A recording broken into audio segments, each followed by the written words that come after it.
বাড়িতে আপনার বাড়িতে যদি পজিটিভ শক্তি বাড়াতে চান, আপনার বাড়ির মধ্যে পজিটিভ শক্তি বেড়ে উঠুক, তাহলে বাড়িতে কোন তিনটে জিনিস রাখা শুভ, কোন তিনটে জিনিস বাড়িতে থাকলে পজিটিভ শক্তি বৃদ্ধি পায়।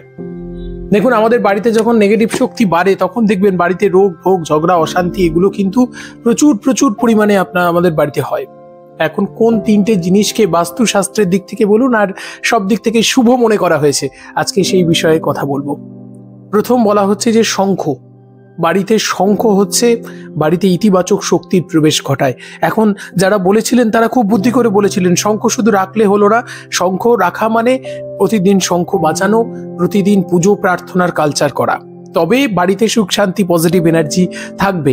এবার হচ্ছে দ্বিতীয় বস্তু হচ্ছে তুলসী। তুলসীকে খুব পজিটিভ ভাইব্রেশন বলা হয়। তুলসী ভক্তি মুক্তি প্রদায়িনী এমন কথাও বলা হয়। বাস্তুশাস্ত্রে এমনও আছে যে এই তুলসী গাছ বাড়িতে থাকলে বাড়িতে নেগেটিভ শক্তি দূর হয়ে যায়। দেখবেন বাড়িতে কোনো অশুভ ঘটনা ঘটার আগে তুলসী গাছটা আগে শুকিয়ে যায়।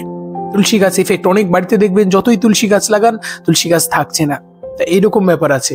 এবার হচ্ছে তৃতীয় বস্তুর কথা। তৃতীয় বস্তু দেখুন, তৃতীয় বস্তু হচ্ছে বাড়িতে পজিটিভ শক্তি বৃদ্ধি করে প্রদীপ। প্রতিদিন প্রদীপ জ্বালানো, আমাদের সংস্কার, আমাদের শাস্ত্র এই প্রদীপ জ্বালানোর অনেক নিয়ম আছে। যারা জানতে চান আমাদের একটা ডিটেলস ভিডিও রয়েছে, সেখানে গিয়ে আপনারা চেক করে আসতে পারেন যে প্রদীপ জ্বালানোর আসল নিয়ম কি। তো সেই প্রদীপ, এই তিনটি সংস্কার দেখুন, এগুলো সবগুলোই হচ্ছে আমাদের সংস্কৃতির অঙ্গ, আমাদের সংস্কার, আমাদের সংস্কৃতির অঙ্গ। তা সেই সংস্কৃতিগুলোকে আমরা রক্ষা করব।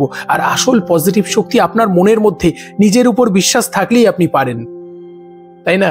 নিজের উপর বিশ্বাস থাকুক, ঈশ্বরে বিশ্বাস থাকুক, তিনি আপনার মনের শক্তি হয়ে উঠুন, আর সেই শক্তি দিয়ে আমরা বিশ্ব জয় করব। ভয় পাবেন না, মনের জোরই আসল জোর। প্রত্যেকে ভালো থাকবেন। আজকে এখানে শেষ করছি, পরবর্তী পর্বে বিস্তারিত আলোচনা হচ্ছে, সঙ্গে থাকুন। নমস্কার।